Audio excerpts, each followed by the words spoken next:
Ave Cristo, pelo Espírito Emmanuel, psicografia Francisco Cândido Xavier. Primeira parte, capítulo 3, parte 2. Varro abraçou-o com mais ternura e aduziu: o senhor tem fé e virtudes que estou longe de possuir. Doravante sentir-me-ei sozinho. Onde situas a confiança em Deus? És moço? Os dias amadurecem a experiência. Atende às instruções do Mestre e nova luz brilhará em tua alma. Em Leão, muitos de nossos irmãos relacionam-se com os mortos, que são simplesmente os vivos da eternidade. Em nossos ofícios, comunicam-se conosco e amparam-nos cada dia. Em muitas ocasiões, nos martírios, tenho visto companheiros que nos precederam, recebendo os que são perseguidos até o sangue. Acredito, pois, que poderemos continuar sempre juntos. A Igreja, para mim, não é senão o Espírito do Cristo, em comunhão com os homens. Nesse instante, Corvino arquejou penosamente, fitou no amigo os olhos calmos, com mais insistência, e prosseguiu: sei que te vês relegado à solidão, sem parentes, sem lar. Mas não te esqueças da imensa família humana. Por muitos séculos ainda, os servidores de Jesus serão almas desajustadas na terra. Nossos filhos e irmãos encontram-se dispersos em toda parte. Enquanto houver um gemido de dor no mundo ou uma nesga de sombra no espírito do povo, nossa tarefa não terminará. Por agora, somos desprezados e escarnecidos no caminho do pastor celeste que nos legou o sacrifício por abençoada libertação. E amanhã, talvez, legiões de homens tombarão pelos princípios do Mestre, que, sendo tão simples em seus fundamentos, provocam o furor e a reação das trevas que ainda governam as nações. Morreremos e renasceremos na carne muitas vezes, até que possamos contemplar a vitória da fraternidade e da verdadeira paz. Contudo, é indispensável amar muito para antes vencermos a nós mesmos. Nunca odeies, filho meu. Bendize constantemente as mãos que te ferirem. Desculpa os erros dos outros com sinceridade e pleno ouvido de todo mal. Ama e ajuda sempre, ainda mesmo os que te pareçam duros e ingratos. Nossas afeições não desaparecem. Quem exercita a compreensão do Evangelho acende lume no próprio coração para clarear a senda dos entes queridos, na terra ou além da morte. Tua mulher e teu filhinho não se perderam. Tornarás a encontrá-los em novo nível de amor. Até lá, porém, luta na conquista de ti próprio. O mundo reclama servidores leais ao bem. Não procures riquezas que o desengano enferruja. Não te prendas a ilusões e nem exijas da terra mais do que a terra te possa dar. Só uma felicidade jamais termina. A felicidade do amor que honra a Deus no serviço aos seus semelhantes. Em seguida, descansou por alguns momentos. Com muita dificuldade, retirou de sob a túnica velha bolsa encebada, que continha um punhado de moedas, e deu-a ao rapaz solicitando: Varro, na igreja de Leão, existe um antigo pregador de nome Horácio Niger. É meu companheiro de trabalho, a quem te peço apresentar minhas notícias e saudações. Quando possível, entrega-lhe as cartas de que sou mensageiro e, em meu nome, confia-lhe estes recursos. Dize-lhe que é tudo quanto pude recolher em Roma em favor das nossas crianças asiladas na igreja. O moço recebeu o depósito com respeitosa ternura. Logo após, com muito esforço, Corvino pediu-lhe abrisse alguma página cristã para leitura em voz alta. Queria guardar um pensamento das sagradas anotações antes de morrer. Quinto Varro atendeu com presteza. Retirou ao acaso uma folha gasta do pergaminho num rolo de instruções, e a claridade bruxuleante da tocha que ardia junto ao leito repetiu as belas palavras de Simão Pedro ao aleijado da Porta Formosa. Ouro e prata não tenho, mas o que tenho, isso te dou. Corvino fitou o companheiro, desenhando largo sorriso nos lábios descorados, como a dizer que oferecia naquela hora a Deus e aos homens o seu próprio coração. Compridos instantes desdobraram-se pesados e aflitivos. O rapaz julgou que o venerando amigo houvesse alcançado o derradeiro minuto. Todavia, o ancião, qual se despertasse de curta, mas concentrada prece, falou ainda. Varro, se possível, desejaria ver o céu antes de morrer. O interpelado atendeu de pronto. Descerrou pequena abertura do interior da câmara que funcionava à guisa de janela. O vento entrou de imediato, em lufadas fortes e frescas, apagando a luz mortiça, mas o luar, em prateado jorro, invadiu o recinto. Com inexcedível carinho, o rapaz tomou o velho ao colo, dando a ideia de satisfazer a uma criança doente, e conduziu a magnífica visão da noite. Ao doce clarão da lua, o semblante de Apio Corvino assemelhava-se a vivo retrato de algum profeta que surgisse, ali, de improviso, nimbado de esplendor. Seus olhos serenos e brilhantes devassaram o firmamento, onde multidões de estrelas faiscavam, sublimes. Depois de um minuto de silenciosa expectativa, falou em voz apagada. Como é linda a nossa verdadeira pátria! E voltando-se com brandura para o moço em lágrimas, concluiu. Eis a cidade do nosso Deus.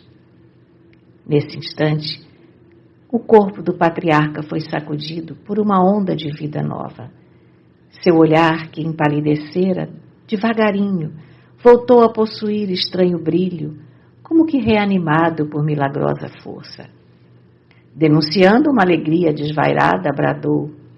Abriu-se o grande caminho, é Átalo que vem. Oh, meu Deus, como é sublime o carro de ouro! Centenas de estrelas brilham.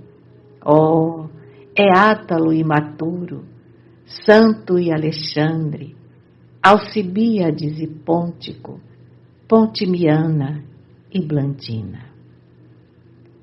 O ancião ensaiava o gesto de quem se dispunha a cair de joelhos, totalmente esquecido da presença de Varro e da precariedade da própria condição física.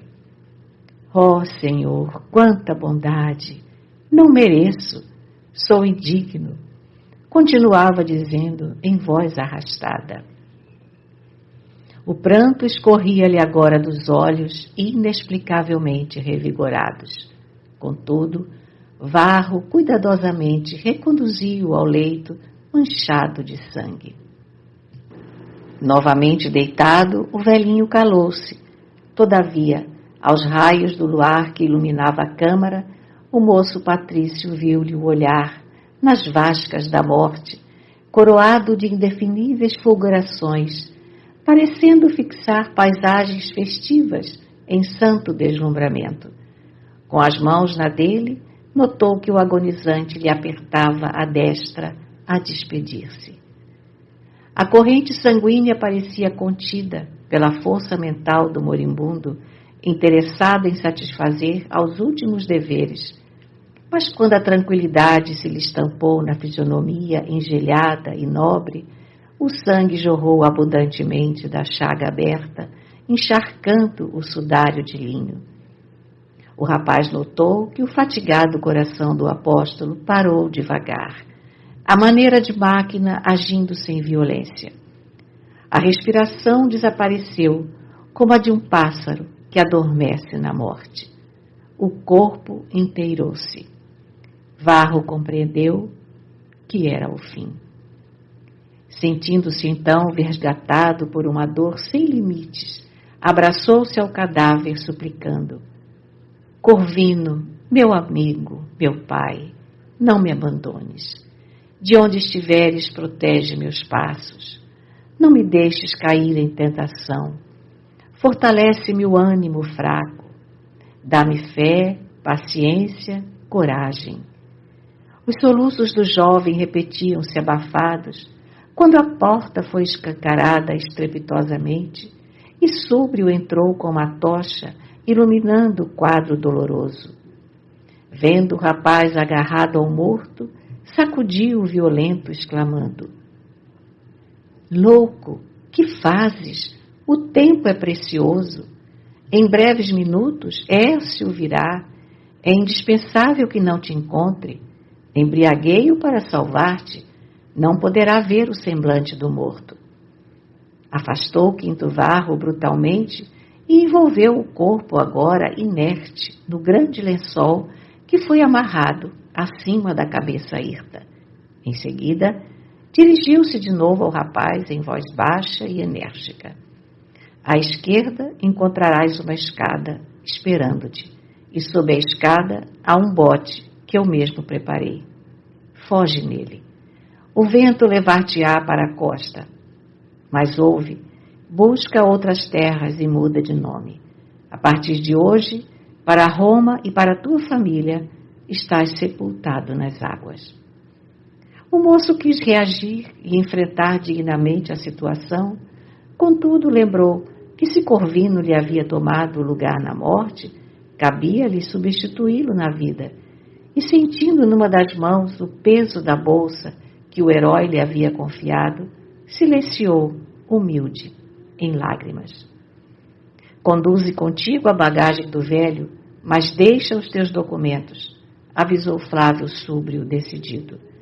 Olímpio Vetúrio deve certificar-se de que desapareceste para sempre. Todavia, quando o jovem reunira nas mãos a herança do apóstolo, o bastão de Elcio Lúcio tocou rudemente a porta. Súbrio arrastou Varro para trás de um armário de bordo e atendeu.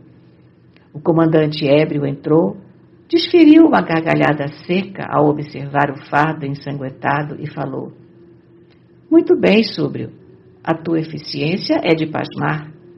Tudo pronto? Perfeitamente, esclareceu o assessor em atitude servil. Cambaleando, Elcio aplicou algumas bastonadas no cadáver e observou: Grande maroto o nosso Opílio. Este pobretão de Varro poderia ter sido liquidado em qualquer viela de Roma. Por que semelhante homenagem a de matá-lo no mar? Enfim, compreendo. Um patrício decente nunca deve ferir a sensibilidade de uma bela mulher. Reclamou do auxiliar a documentação do morto e em voz pitoresca determinou: Dá comida aos peixes ainda hoje e não nos esqueçamos de esclarecer a nobre Cíntia Júlia de que o marido, em missão de vigilância contra a praga nazarena, foi assassinado por escravos cristãos na galera. Com uma risada sarcástica, acentuou: Vetúrio incumbir-se-á de dizer o resto. O comandante despediu-se e, instado por Súbrio, Varro lançou um derradeiro olhar nos despojos do amigo. Carregando consigo as lembranças dele, afastou-se em passos vacilantes, desceu a escada de serviço e instalou-se no bote minúsculo. Sozinho, na noite fria e clara, demorou-se longamente no barco, pensando. O vento, a silvar, parecia lamber-lhe o pranto, induzindo-o a marchar para a frente. Mas o moço, pungido por amarga incerteza, no íntimo desejava arrojar-se ao mar e igualmente morrer. Corvino, porém, marcara-lhe o coração para o resto da vida. O sacrifício dele impunha-lhe valorosa coragem. Era necessário lutar. Para a Cíntia e para o filhinho querido, não mais existia. Entretanto, havia um claro na igreja de Leão que lhe competia preencher. Custasse o que custasse, alcançaria as Gálias com a resolução de devotar-se à grande causa. Confiando-se a Deus, o moço desamarrou o bote e, com uma e outra remada, rendeu-se à ventania. Indiferente aos perigos da viagem, não experimentou qualquer temor da solidão sobre o abismo. Arrastado fortemente sobre as águas, deu em extensa praia ao amanhecer. Trocou de vestimenta, envergando a túnica surrada de corvino, e, resoluto, atirou o nobre traje patrício ao mar, deliberando volver ao mundo na feição de outro homem. Acolhido numa aldeia litorânea onde conseguiu alimento, peregrinou até alcançar Tarracina, florescente cidade balneária do Lácio. Não teve dificuldade para identificar o domicílio de alguns companheiros de fé. Apesar do terror que espalhava na vida pública, o governo de Baciano Caracalla deixava os cristãos em relativo repouso, embora a severa vigilância com que lhes seguia os movimentos. Declarando-se caminheiro do Evangelho em trânsito para as Gálias, Varro, fatigado e enfermo, encontrou socorro na residência de Dácio Acúrzio, piedoso varão que mantinha um albergue destinado a indigentes. Amparado por amigos anônimos, delirou 3 dias e 3 noites em febre alta. Todavia, a mocidade robusta venceu a moléstia que o absorvera de assalto.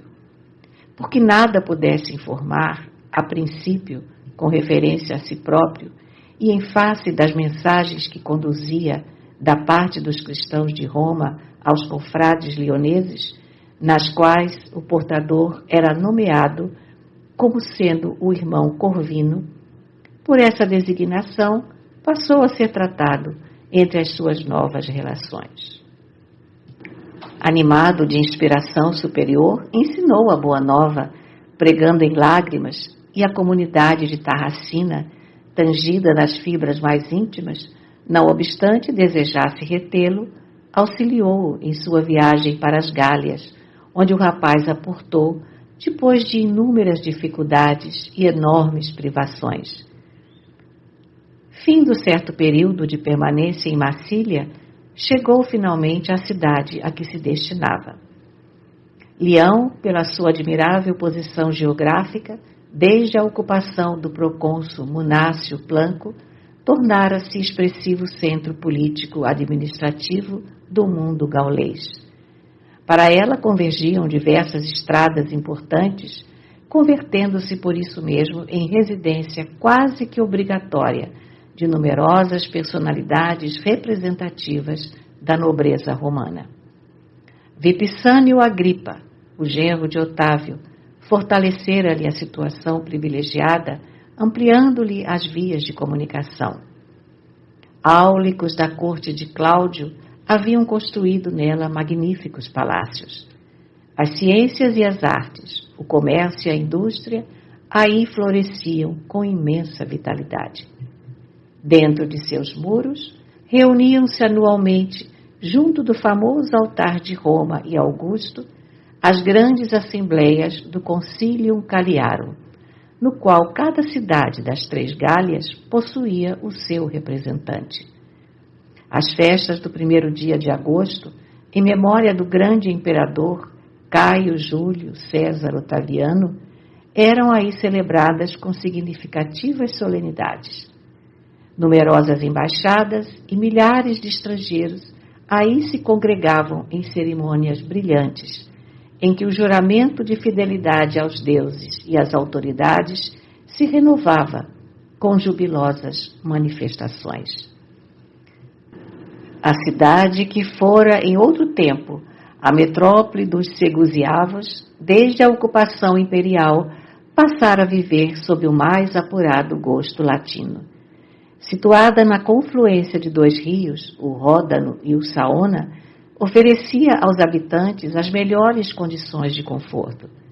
Dominada pela influência patrícia, mostrava ruas e parques bem cuidados, templos e monumentos de grande beleza, teatros e balneários, além de vilas soberbas, a se destacarem do casario vulgar, como pequenos castelos encantadores, emoldurados em jardins e vinhedos, onde magistrados e guerreiros, artistas e libertos ricos da capital do mundo se insulavam para gozar a vida. Ao tempo de Bassiano Caracalla, a quem servira de berço, Leão alcançara imenso esplendor. O novo César, por várias vezes, dispensara-lhe graças especiais. A corte aí se reunia frequentemente em jogos e comemorações. Contudo, apesar da proteção que o imperador concedia ao torrão pátrio, a cidade guardava ainda, em 217, dolorosas e vivas reminiscências da matança de 202, determinada por Sétimo Severo. Anos depois do triunfo sobre o general Décio Clódio VII Albino, o eleito das legiões da Bretanha, morto em 197, instigado por seus conselheiros, o vencedor de Pessênio Níger promulgou um edito de perseguição. Autoridades inescrupulosas, depois de senhorearem o patrimônio de todos os cidadãos contrários à política dominante, realizaram tremenda carnificina de cristãos dentro da cidade de Leão e nas localidades vizinhas. Milhares de seguidores do Cristo haviam sido flagelados e conduzidos à morte. Por vários dias perdurou a perseguição com assassínios em massa. Postes de martírio, espetáculos de feras, cruzes, machados, fogueiras, lapidações, chicotes e punhais, sem nos reportarmos às cenas de selvageria para com mulheres e crianças indefesas, foram postos em prática por tropas inconscientes. Durante a matança, Ireneu, o grande bispo e orientador da coletividade evangélica da cidade, foi torturado com todos os requintes da violência perversa até ao último suspiro. Nascido na Ásia Menor, fora aprendiz de Policarpo, o abnegado e muito venerado sacerdote de Esmirna, que por sua vez havia recebido a fé por intermédio do apóstolo João, o evangelista. A Igreja de Leão, em razão disso, sentia-se depositária das mais vivas tradições do Evangelho. Possuía relíquias do filho de Zebedeu e de outros vultos do cristianismo nascente que lhe fortaleciam o ânimo na fé. Em seu círculo de profunda iluminação espiritual, achava-se quase intacto o espírito piedoso da comunidade de Jerusalém. Enquanto Roma fora iniciada por batismos de sangue ao tempo de Nero, a comunidade leonesa começara o serviço de evangelização em relativa calma. Emissários da Palestina, da Frígia, da Síria, da Acaia e do Egito visitavam-na incessantemente. As epístolas enviadas da Ásia clareavam-lhe a marcha. Por esse motivo, era o centro de porfiados estudos teológicos no campo das interpretações. Ireneu dedicara-se a minuciosas observações da Escritura. Manejando o grego e o latim com grande mestria, escreveu expressivos trabalhos refutando os adversários da Boa Nova, preservando as tradições apostólicas e orientando os diversos serviços da edificação cristã. Mas a coletividade não se caracterizava tão somente pelas realizações intelectuais. Fazendo do santuário consagrado a São João o centro dos seus trabalhos de ordem geral, a Igreja primava pelas obras de assistência. Dificilmente, à distância de séculos, poderá alguém perceber com exatidão a sublimidade do cristianismo primitivo. Experimentados pela dor, amavam-se os irmãos na fé, segundo os padrões do Senhor. Em toda parte, a organização evangélica orava para servir e dar, em vez de orar para ser servida e receber. Os cristãos eram conhecidos pela capacidade de sacrifício pessoal a bem de todos, pela boa vontade, pela humildade sincera, pela cooperação fraternal e pela diligência que empregavam no aperfeiçoamento de si mesmos.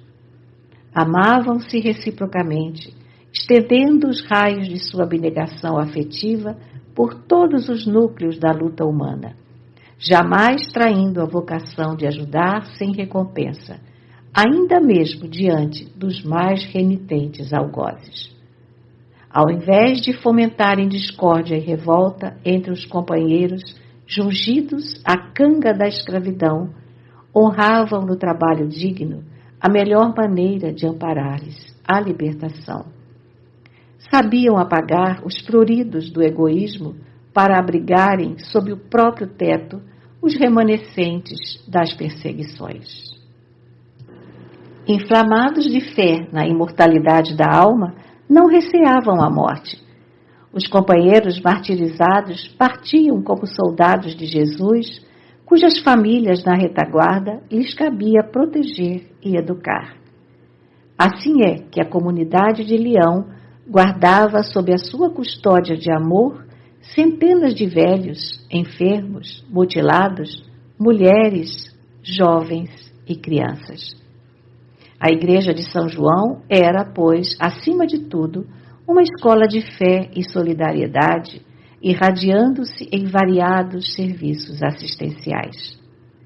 O culto reunia os adeptos para a prece em comum e para a extensão das práticas apostólicas, mas os lares de fraternidade multiplicavam-se como impositivo da obra espiritual em construção.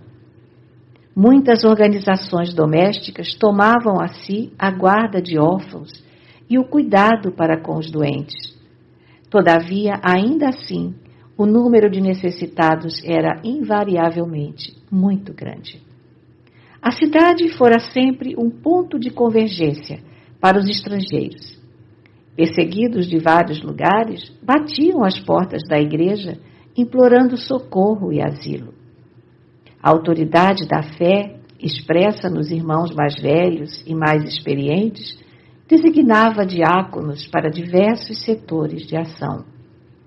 Os serviços de amparo à educação à infância, de conforto aos velhinhos abandonados, de sustentação dos enfermos, de cura dos loucos, distribuíam-se em departamentos especiais, expandindo-se assim em moldes mais completos a primitiva organização apostólica de Jerusalém, na qual as obras de amor do Cristo, junto aos paralíticos e cegos, leprosos e obsessos, encontraram a melhor continuidade.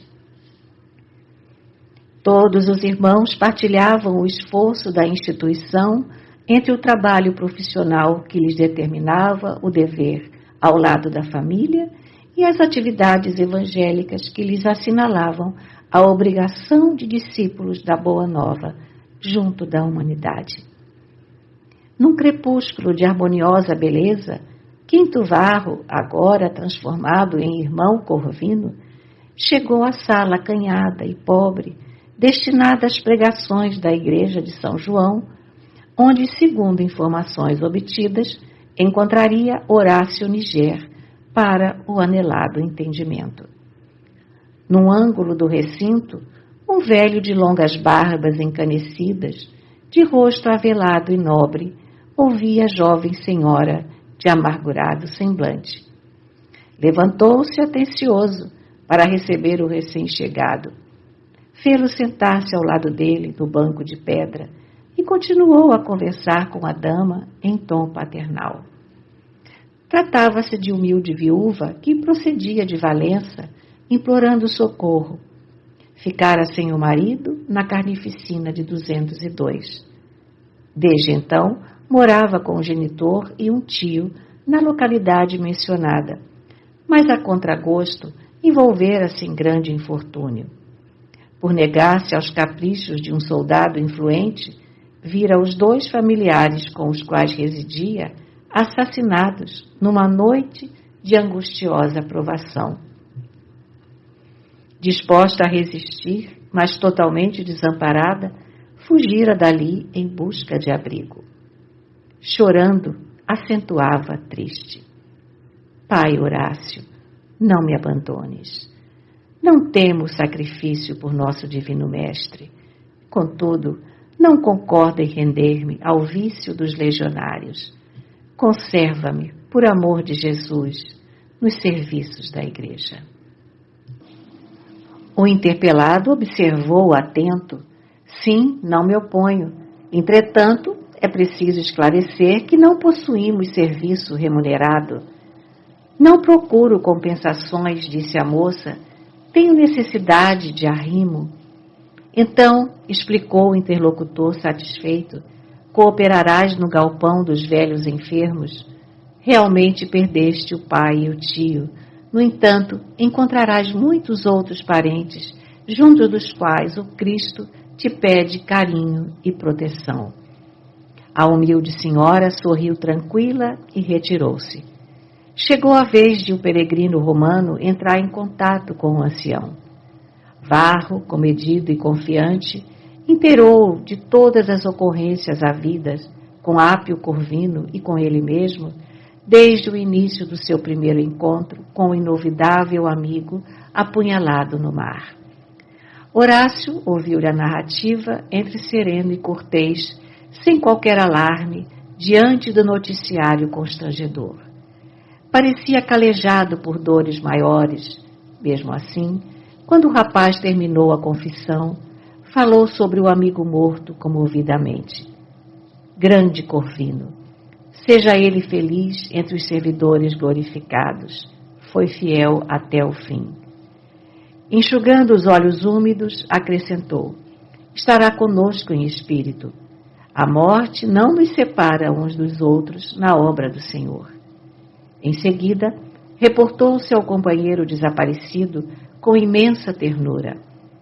Apio Corvino tomara a si o encargo de prover as necessidades das crianças mantidas pela Igreja. Para esse fim, trabalhava em agricultura e jardinagem, além de viajar frequentemente, angariando recursos. Depois de 177, estivera largo tempo no Egito, onde adquirira valiosas experiências. Os meninos adoravam-no. A senectude não lhe subtraíra o entusiasmo pelo trabalho. Cultivava o solo com alegre bando de rapazes, aos quais ministrava preciosos conhecimentos. Assinalou preocupado a falta que a presença dele lhes faria, mas ante o oferecimento de Varro para substituí-lo, quanto lhe fosse possível, Horácio alegrou-se intensamente e acentuou: bem lembrado, aqui, na maioria dos casos, os colaboradores da Igreja trabalham de acordo com os desajustes espirituais de que são portadores. As perseguições constantemente alimentadas provocam entre nós diversos tipos de luta e sofrimento. Sei que trazes o coração paterno mortificado de saudades. Trabalharás pelas crianças. Temos mais de 30 órfãos pequeninos. Conversarei com as autoridades. E em voz mais baixa, rogou-lhe que a personalidade de Quinto Varro fosse para sempre esquecida. Apresentá-lo-ia a todos como sendo o irmão Corvino, sucessor do venerável confrade, chamado ao reino de Deus, e afiançava-lhe que tantas nuvens de dor pesavam sobre a alma cristã, formando dramas tristes a se desenrolarem na sombra, que ninguém se sentia com bastante curiosidade para qualquer indagação. O acolhimento carinhoso reaquecia o coração do viajante fatigado, quando 2 petizes, de 3 e 5 anos, respectivamente, penetraram o recinto. O maior deles dirigiu-se ao ancião com os olhos interrogadores e perguntou: Pai Horácio, é verdade que o vovô Corvino já veio? O patriarca afagou-lhe os cabelos encaracolados e informou: Não, meu filho, nosso velho amigo viajou para o céu, mas enviou-nos um irmão que lhe tomará o lugar. Ergueu-se, abraçou as crianças e, sentando-as no joelho do recém-chegado, falou bondoso: Vamos, meus filhos, abracem o companheiro abençoado que chega de longe. Os meninos, com a doçura ingênua da infância, enlaçaram o mensageiro. O moço patrício tomou-os de encontro ao coração e acariciou-os, demoradamente. Contudo, somente o velho Niger conseguiu ver o pranto que lhe corria dos olhos. Quinto Varro havia passado. Os anos rolariam para a frente e o ministério do novo Corvino ia começar.